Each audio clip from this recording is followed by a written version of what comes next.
Deus existe? Se a vida continua além da morte, o que acontece com aquilo que sobrevive? Se nossa existência é a continuação de um processo, de onde viemos? Por que predomina o interesse e a maldade nas relações humanas? Tais respostas você pode encontrar através do estudo da primeira das obras da codificação kardeciana, intitulada O Livro dos Espíritos. Estruturada de uma forma didática, constitui o resultado de vários diálogos, observações e reflexões feitos por Allan Kardec com os espíritos que se manifestaram em reuniões de que ele fez parte. A estruturação da obra já é interessante por si só. Começa com uma introdução dividida em 17 tópicos, elaborada para facilitar o estudo da doutrina espírita.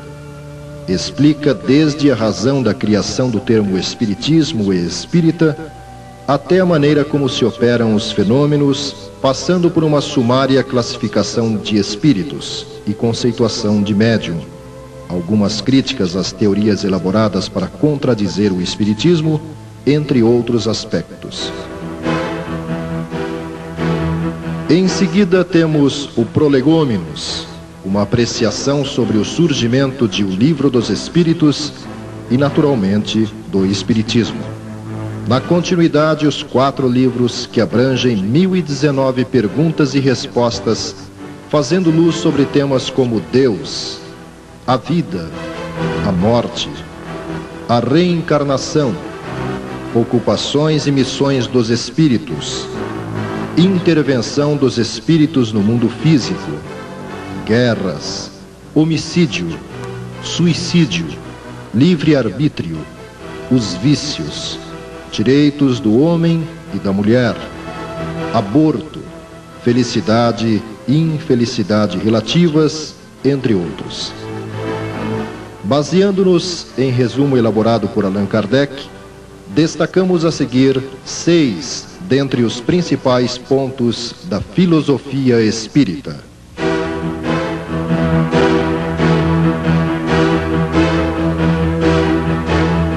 Primeiro, Deus existe. Deus é a inteligência suprema do universo, causa primeira de todas as coisas.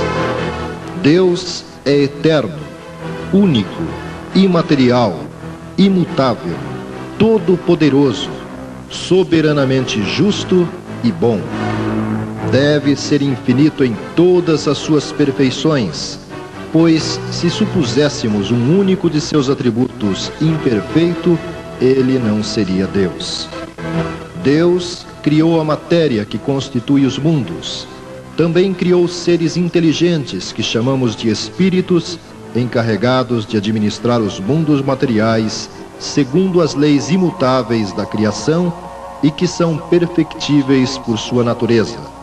Aperfeiçoando-se, eles se aproximam da divindade.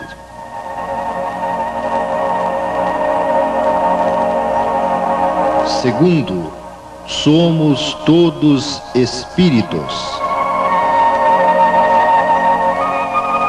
O espírito propriamente dito é o princípio inteligente. Sua natureza íntima nos é desconhecida. Para nós, ele é imaterial, porque não tem nenhuma analogia com o que chamamos matéria. A origem e o modo de criação dos espíritos nos são desconhecidos. Só sabemos que são criados simples e ignorantes, quer dizer, sem ciência e sem conhecimento do bem e do mal, mas com igual aptidão para tudo. O homem é um espírito encarnado, e os espíritos encarnados constituem a humanidade que não está circunscrita à Terra, mas que povoa outros mundos disseminados pelo espaço. Terceiro, a reencarnação é um mecanismo indutor ao progresso. A encarnação é necessária ao desenvolvimento do espírito e para a realização das obras de Deus. Todos se submetem a ela, tomem o caminho do bem ou do mal. O aperfeiçoamento do espírito é o fruto do seu próprio trabalho, não podendo em uma única existência corpórea adquirir todas as qualidades morais e intelectuais que devem conduzi-lo ao objetivo. Ele aí chega por uma sucessão de existências, dando em cada uma delas alguns passos adiante no caminho do progresso. Em cada existência corpórea, o espírito deve cumprir uma missão proporcional a seu desenvolvimento. Quanto mais ela for rude e laboriosa, maior seu mérito em cumpri-la. Cada existência é, assim, uma prova que o aproxima do alvo. O número de existências é indeterminado. Depende da vontade do espírito de abreviá-las, trabalhando ativamente em seu aperfeiçoamento moral. Assim como depende da vontade do operário que tem de realizar um trabalho, reduzir o número de dias para a sua execução. Quando uma existência foi mal empregada, o espírito deve recomeçá-la em condição mais ou menos penosa, em razão da sua negligência e de sua má vontade. Assim é que, na vida, podemos ser obrigados a fazer no dia seguinte o que não fizemos no anterior, ou a refazer o que fizemos mal.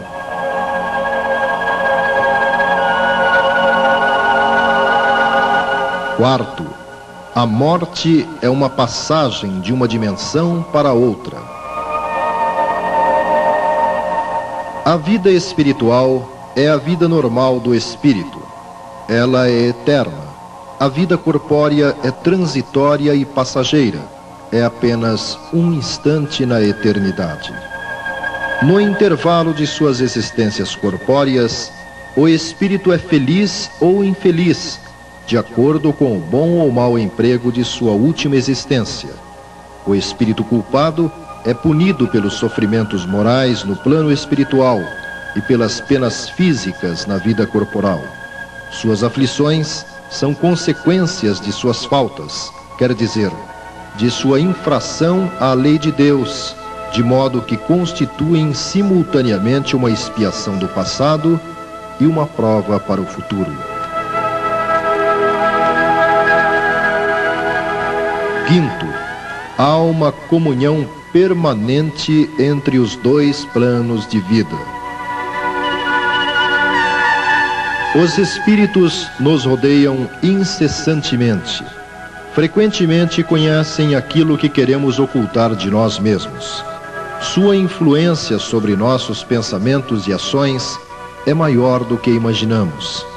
O ponto de contato são nossos pensamentos, impressionados através das percepções derivadas do sentido definido por Kardec como mediunidade.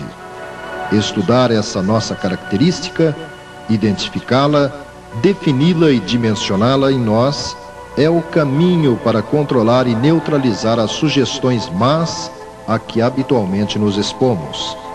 O conhecimento dessa variável explica muitas ocorrências antes incompreensíveis do comportamento humano, como o suicídio, homicídios, violências coletivas, crueldades e até insanidade mental.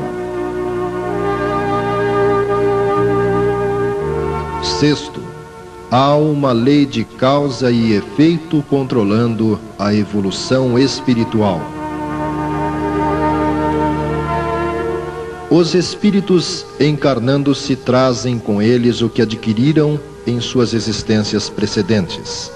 É a razão por que os homens mostram instintivamente aptidões especiais, inclinações boas ou más que lhes parecem inatas.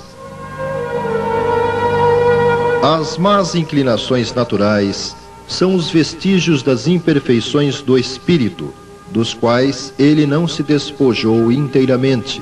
São também os indícios das faltas que cometeu. A cada existência, ele livra-se de algumas impurezas. O esquecimento das existências anteriores é o meio que Deus, em sua bondade, encontrou para poupar ao homem lembranças frequentemente penosas. Em cada nova existência, o homem é o que ele fez de si mesmo. É para ele um novo ponto de partida. Ele conhece seus defeitos atuais, sabe que esses defeitos são a consequência dos que tinha, tira conclusões do mal que pode ter cometido e isso lhe basta para trabalhar corrigindo-se. Os males que afligem os homens na terra têm como causa o orgulho, o egoísmo e todas as más paixões. Pelo contato de seus vícios, os homens tornam-se reciprocamente infelizes e punem-se uns aos outros.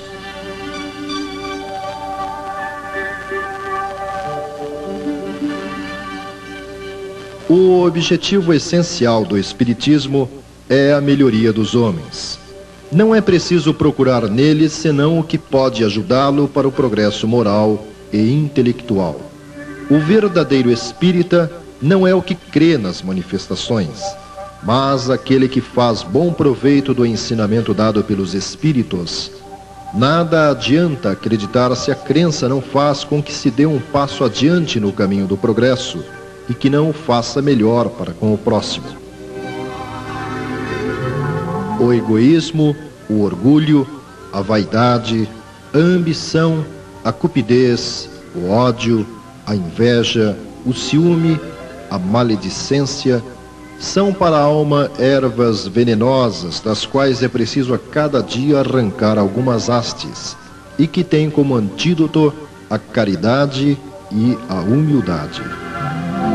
A crença no Espiritismo só é proveitosa para aquele de quem se pode dizer: hoje está melhor do que ontem.